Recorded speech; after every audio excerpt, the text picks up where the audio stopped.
Hi all, Deacon Tim here. Lately, I've been thinking about the number of celebrities that seem to be coming out saying great things about their Catholic faith. Maybe it even started over a year ago when, I saw the star, the lady, that Patricia Heaton, I think her name is, that was a star, a TV star on a couple shows.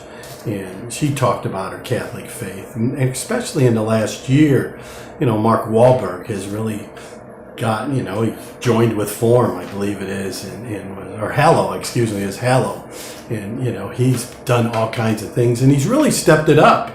He's even moved out of Hollywood, said it wasn't a good place to raise his kids in the faith and things, and he wanted to be able to do more in the faith, and he's making movies that are more spiritual and things, and so he's done so much. And then in the last couple of weeks, even going Shia LaBeouf, I believe his name is, and I don't know how big of a star he is anymore, but he converted to Catholicism when he made a movie about Padre Pio, but all of a sudden I saw one the other day and then we had the kicker for the Kansas City Chiefs, who really made all kinds of headlines about his commencement speech and talking about different things in the Catholic faith and how important it is, and to those who are reading the wrong websites about what his message was truly about. It wasn't like women are supposed to stay home and have babies and that's it. He was just saying, no, prioritize your faith.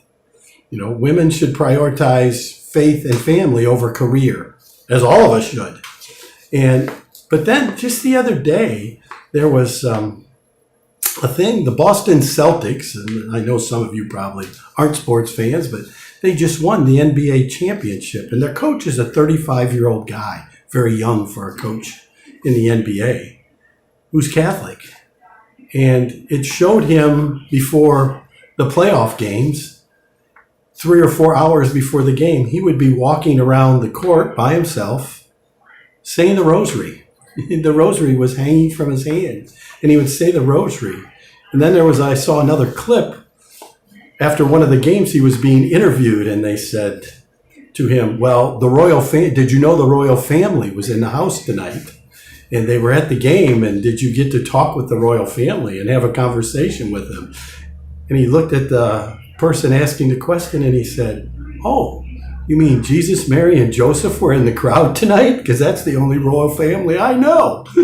He said, but I think they're here every night with me. But it's great to hear these celebrities do it, these things. But and certainly a lot of people see these things online and because they get publicity. But the really important ones of our faith, of our church, are all of us, the common people. That's who really has been asked over from the beginning of time, when the group of 72 went out to spread the faith. It wasn't a bunch of celebrities back in those days. It was just regular people like you and I. We are the ones that are called to spread our faith. And there's so many different ways we can do that. And we have opportunities now. We have so many examples of regular people, so many of the saints who are just regular people who spread the faith. And then suddenly, the next thing we know, they're doing such unbelievable things, gaining that confidence. They become saints.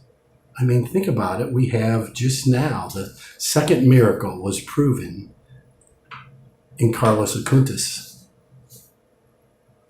in his journey to become a saint. And he will be a saint now because of that second miracle that has been shown to be that he interceded with his intercession. And he was a kid, just a regular kid who loved two things in his life, the Eucharist and the computer. And the next thing you know, he's using them as a platform, a regular kid, using that platform and spreading the faith and spreading so much knowledge about the Eucharist and why it is the source and summit of our faith. And so that's what we are all called to. But one more guy who was just a regular country priest from France, John Baptiste Lamy, who founded two parishes in Knox County, St. Luke and St. Vincent. And now, as we are coming together, and next week, soon, we will be St. John the Baptist Parish, named in his honor.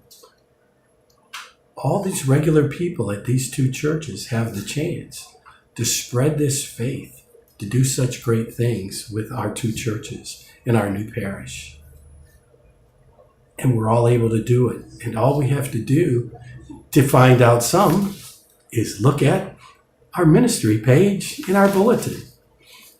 Maybe prayer is your thing. We have all kinds of prayer ministries where we can do not only adoration, but also different groups. Our prayer circle, our different prayer groups that meet.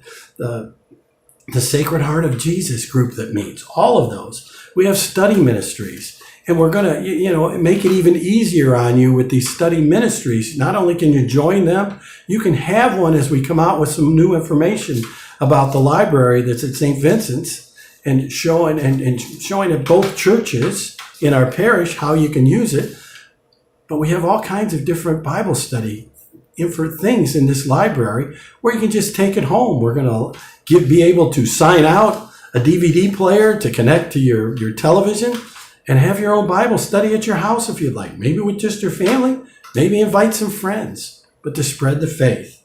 And then finally, all the different service ministries, and we're always looking for help, whether it's the bereavement group, whether it's the visiting the sick, whether it's all kinds of different things. Taking, the maintenance committee, the music ministry, all kinds of different things. Passing out the groceries on Wednesdays over at St. Luke. So many things to join. But it's just regular people that need to do those. And we can spread our faith. And that's what all of us are called to do. So let's prayerfully during this summer, while we may have a little more time, prayerfully consider all these ministries. And during this week, as you're hearing this Tuesday morning, we are also the Eucharistic Revival marches will be going through our diocese this week. So get online, Eucharistic, if I'm sure you've received some things on the internet in your email. If you haven't, just look up Eucharistic Revival and marches, Columbus Diocese, and you'll find it. I did, so I'm sure you can. And be a part of that. Maybe someone will see you and you'll be able to spread the message of your faith. May God bless you all and have a great week.